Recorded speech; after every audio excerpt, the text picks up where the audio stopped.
Agua potable, hielo y heladas. Agua potable. Hasta el primer tercio del siglo XX no era tomada en cuenta la condición del agua potable servidas en las principales ciudades venezolanas.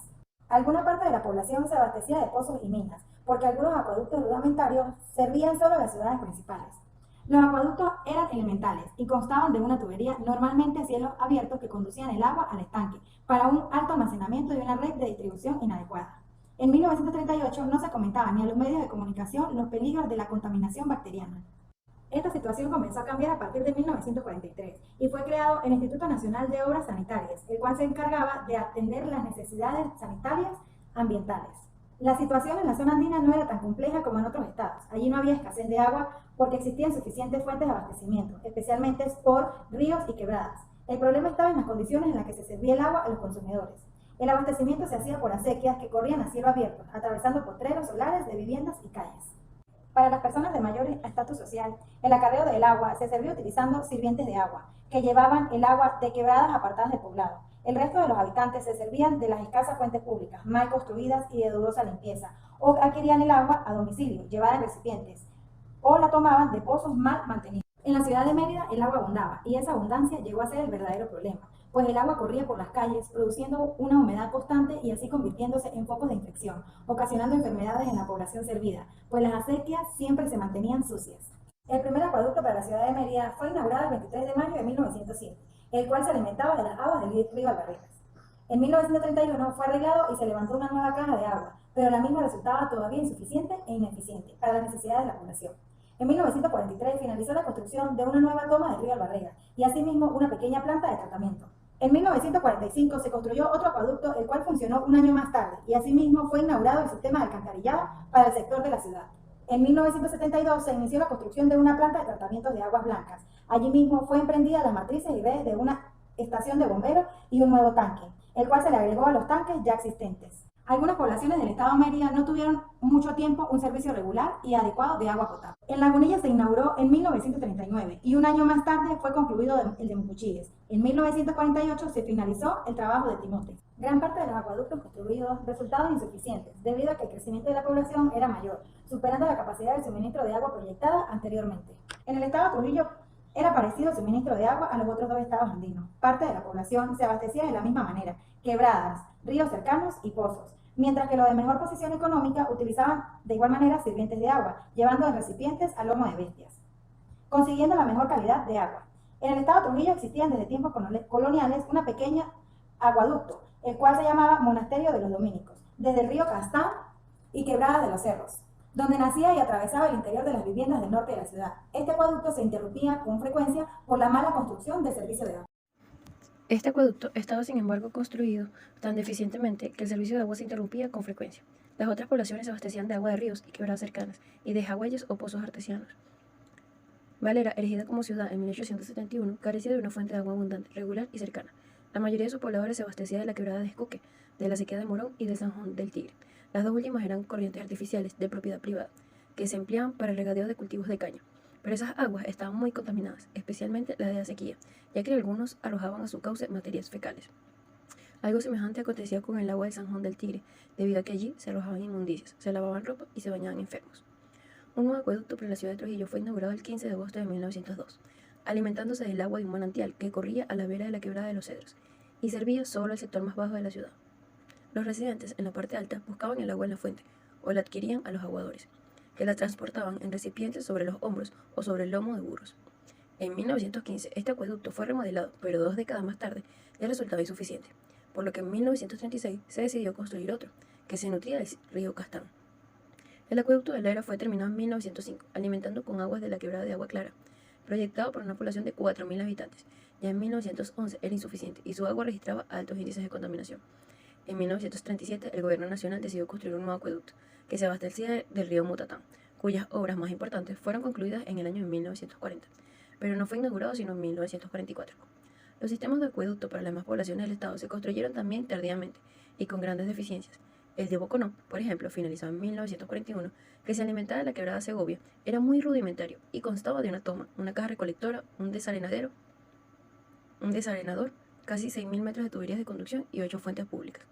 En todas estas poblaciones, las más importantes del estado, el agua no recibía ningún tipo de tratamiento para garantizar su adecuada potabilidad. Apenas en 1946 se concluyó la construcción de una planta de tratamiento para el acueducto de Valera y se instalaron filtros de purificación del agua en el acueducto que servía a la ciudad de Trujillo. En el estado Táchira, todas las poblaciones carecieron de acueductos durante el siglo XX. En las principales ciudades existía una simple toma en la fuente de agua y una sequía de tierra que conducía el agua hasta el poblado por canales descubiertos y por gravedad, atravesando potreros, caminos y lugares habitados. El agua servida estaba muy contaminada y con el uso habitual de piedras de filtrar en las viviendas apenas se lograba contrarrestar su suciedad. No hubo fuentes públicas durante mucho tiempo.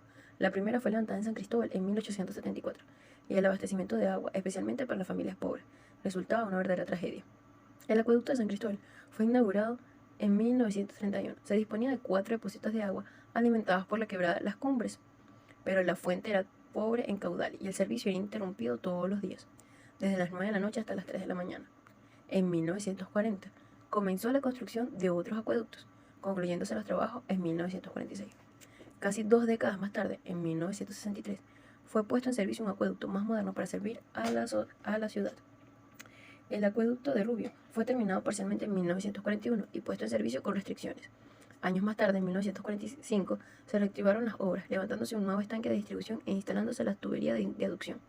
La población de San Antonio del Táchira era servida por un viejo y deficiente acueducto, que surtía un agua sucia y pestilente. Este acueducto seguía hasta 1948, abasteciéndose de agua bombeada desde pozos profundos. Tariba contaba con un acueducto sumamente inadecuado.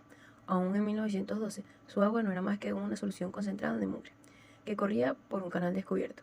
Esta población debió esperar hasta el año de 1946 para mejorar la calidad del agua que le era servida al instalarse una planta cloradora. En resumen, el abastecimiento de agua potable en las principales ciudades de los Andes venezolanos conoció casi hasta la mitad del siglo XX grandes dificultades. Los acueductos existentes eran muy rudimentarios y no existían plantas de tratamiento del agua.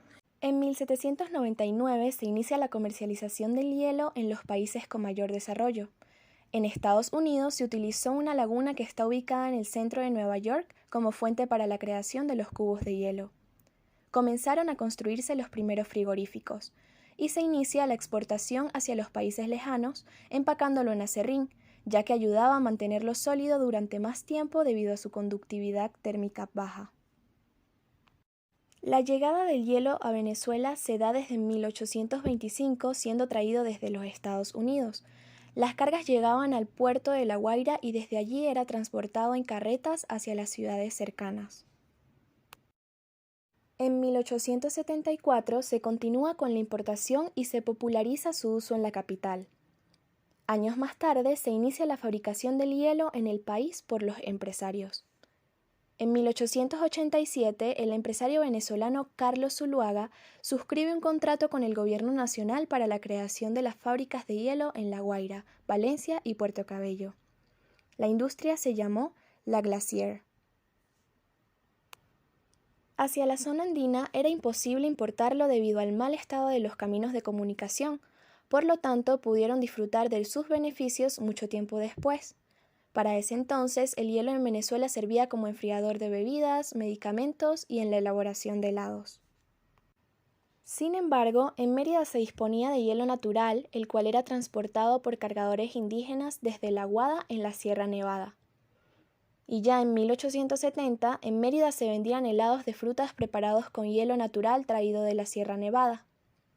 En 1898 se crea la primera planta de energía eléctrica que permitió la fabricación de hielo en la ciudad de Mérida.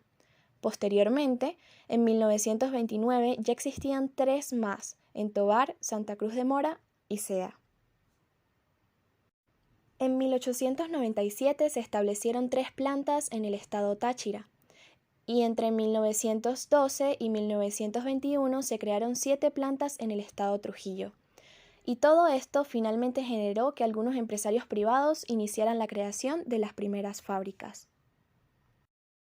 Las ventas de helado eran muy populares en los estados andinos. Los más famosos eran elaborados en la ciudad de Mérida. Su reputación traspasaba fronteras estatales. Operaban 44 fábricas, algunas muy estimadas. En Mérida se producían helados hacia 1870. Se expedían helados de frutas en una esquina de la Plaza La Catedral.